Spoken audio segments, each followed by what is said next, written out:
24 পেরিয়ে 25-এ পা, তার মধ্যে চলছিল টানা 1 মাস ধরে আমার পরীক্ষা। ব্যাস পুরো শীতকাল মাটি। ঘুরতে যাওয়া, শীতকালের মেলা, পৌষ পার্বণ, পিকনিক সব বাতিল।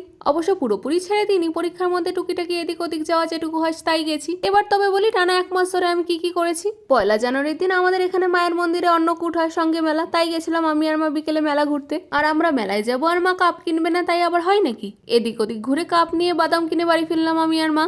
দোকানে রোস্টেড বাদাম পাওয়া গেলেও কিন্তু এই খোসাওয়ালা বাদাম শুধু মেলাতেই পাওয়া যায়। আমি অন্য সময় অনেক খুঁজে দেখেছি, কিন্তু মেলা ছাড়া কোথাও পাওয়াই যায় না এই খোসাওয়ালা বাদাম। কথা ছিল পৌষ মাসের পুজো দিতে মা গোপালার লালিকে নিয়ে যাবে। আমার যেহেতু পরীক্ষা আমি বাড়িতেই থাকবো, কিন্তু সঙ্গে লাস্টে আমিও হাঁটা মারলাম। বাড়িতে একলা একলা থাকতে ভালো লাগে বলো তো? 13 তারিখ ছিল পূর্ণিমা, বাড়িতে পুজো। মায়ের ওপর এবার বিশাল চাপ পড়েছে, পুরো পুজোর গোছানো সঙ্গে ভোগ। তাও সকাল থেকে আমাকে একটাও কাজে হাত লাগাতে দেয়নি। যতবার গেছি বলেছে চুপচাপ গিয়ে পড়তে বসতো। এবারে যে মা বাজার থেকে কি স্পেশাল গুড় এনেছে, তার না আছে গন্ধ না আছে রূপ। গুড়ের পায়েস নাকি পুরো সাদা, মানা যায় এসব বলো তো? লাস্টে যেই আমি একটু রাগারাগি করলাম, মা মশলাপাতি গুছিয়ে দিয়ে আমাকে বলে, নেই এবার আলুর দমটা তুই রেঁধে ফেল। আলু সেদ্ধ থেকে মশলা বাটা সবই মা গুছিয়ে লাস্টে দিল আমাকে খুন্তি নাড়তে। তাও ঠাকুরমশাই আসার আগে মা একা হাতে সবই গুছিয়ে ফেলেছিল। পরীক্ষা শেষের দিন বিকেলে গেছিলাম মা বাড়ি। গিয়ে শুনি দিদামা নাকি ভাইকে বলেছে দুপুরবেলা আজ নাকি দিদামার জন্মদিন। খবরটা শোনা মাত্রই সবাইকে ফোন, জরুরি তলব, সবাই এক্ষুনি মা বাড়ি এসো। যে মানুষটা এত বছর ধরে অকপটে সবার জন্মদিন মনে রাখে, আজ জীবনে প্রথমবার তার জন্মদিন সেলিব্রেট করা হলো। কেক কেটে পায়েস খেয়ে দিদামার জন্মদিন সেলিব্রেট করা হলো। সবাই আসতে পারলো, সেজমা আসতে পারেনি, তার জন্য একটু মন খারাপ করতে